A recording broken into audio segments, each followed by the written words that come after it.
Welcome to my channel all about mathematics. आज हम बात करेंगे conjugate of a complex number के बारे में। ये क्या होता है?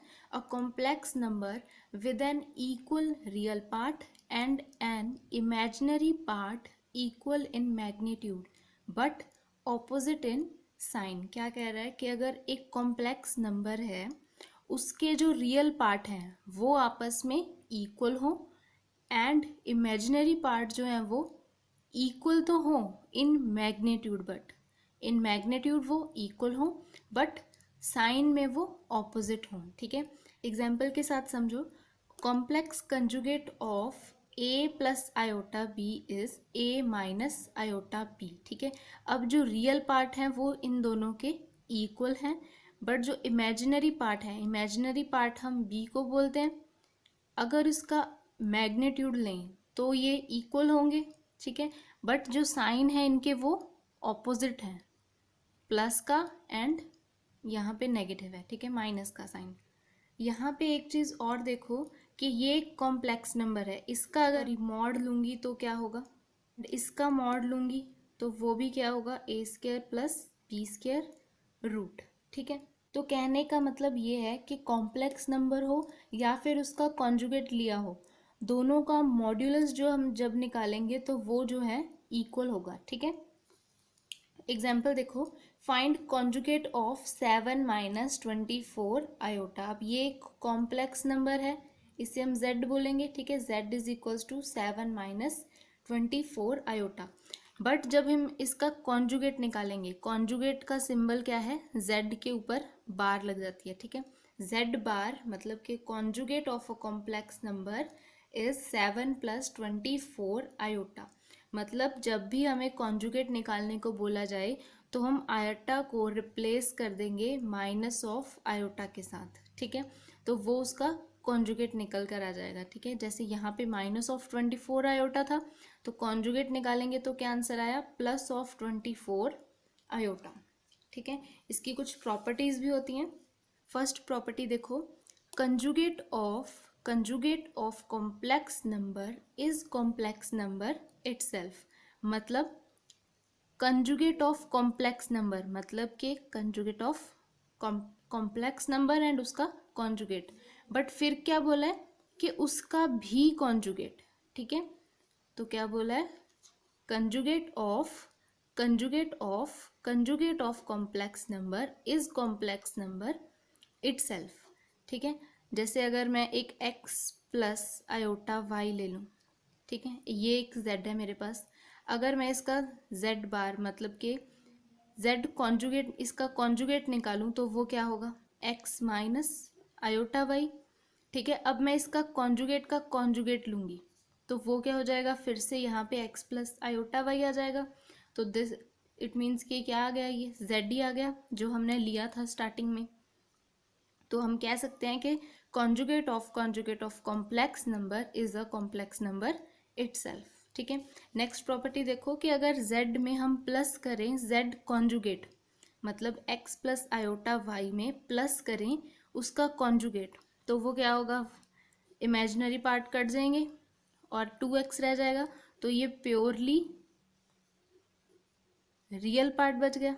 ठीक है, और मल्टीप्लिकेशन करवाएं z इंटू जेड बार मतलब z इंटू जेड कॉन्जुगेट करवाएं तो भी क्या आएगा, वो x square plus y square which is also real. ठीक है, फोर्थ प्रॉपर्टी देखो कि z1 प्लस z2 बार जो होता है, z1 प्लस z2 का कॉन्जुगेट लेंगे तो हम उसे लिख सकते हैं z1 conjugate plus z2 conjugate. ठीक है, ऐसे ही मल्टीप्लिकेशन में होता है, ऐसे ही सब्ट्रैक्शन में होता है। ठीक है, डिविजिबिलिटी में भी ऐसे ही होगा, z1 ओवर z2 का होल बार लेंगे तो वो भी इक्वल होगा z1 बार अपॉन z2 बार। कंडीशन है कि z2 है जो वो ज़ीरो नहीं होगा। ठीक है, एट्थ प्रॉपर्टी देखो, ये बहुत इंपॉर्टेंट है कि z into z conjugate, z into z conjugate equal होता है z मॉड का स्क्वायर। ये प्रॉपर्टी आपको थर्ड प्रॉपर्टी से प्रूव हो सकती है। ये रहा z into z bar which is equals to x square plus y square which is mod z square. ठीक है, क्योंकि इधर क्या होता है, रूट होता है, कैंसिल हुआ हुआ है, तो इस इट मीन्स ये क्या है, मॉड z का स्क्वायर, ठीक है। तो ये प्रूव हो रही है उससे। एंड नाइन्थ प्रॉपर्टी देखो क्या कह रही है कि अगर मैं z कॉन्जुगेट का मॉड लूँ तो वो इक्वल होगा z के मॉड के बराबर, ठीक है। जैसे अब ये हमने यहीं पे देख लिया, ये रहा z कॉन्जुगेट एंड ये रहा z। इन दोनों का हमने जब मॉड लिया तो वो क्या आया, a square plus b square root equal a square plus b square root.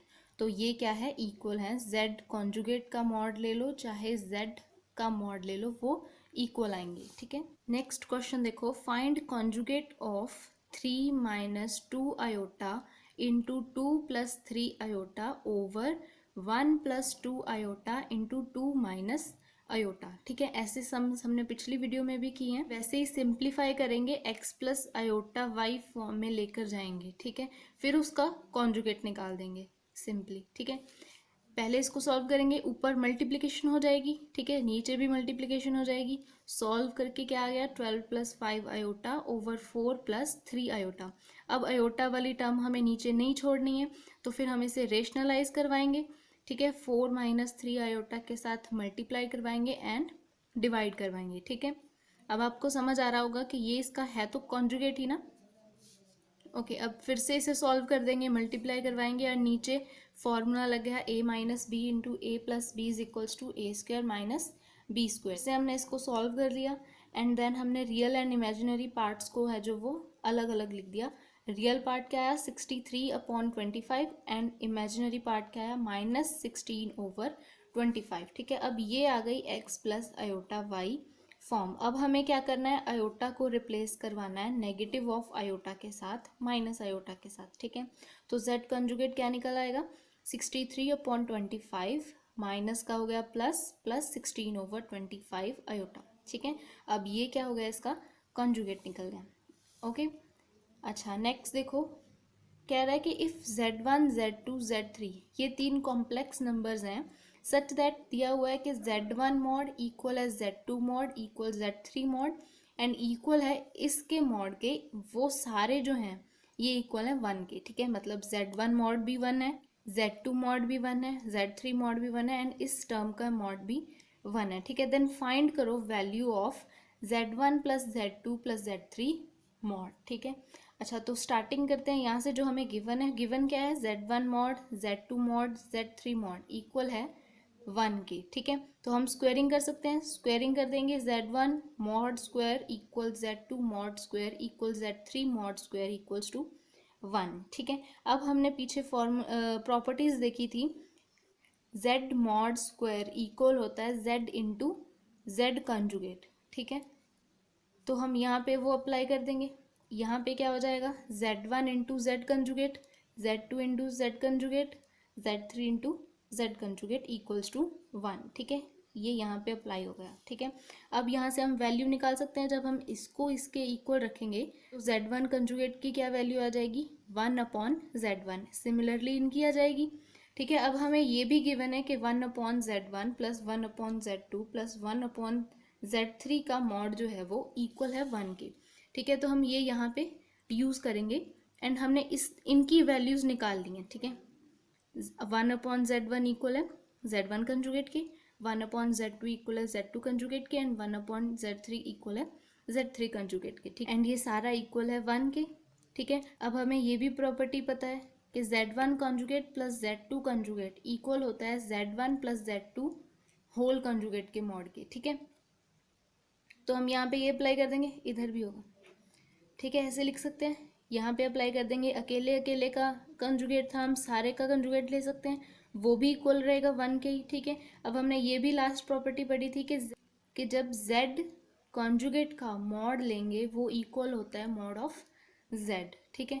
तो हम ये कॉन्जुगेट खत्म हो सकता है, ये भी क्या इक्वल होगा z1 plus z2 plus z3 का जो कंजुगेट का मॉड है वो इक्वल आ जाएगा z1 plus z2 plus z3 के मॉड के बराबर। तो हैंस ये क्या आ गया इक्वल्स टू 1, हमने फाइंड कर लिया इसकी वैल्यू कि z1 plus z2 plus z3 का जो मॉड है वो इक्वल आ गया 1 के, ठीक है।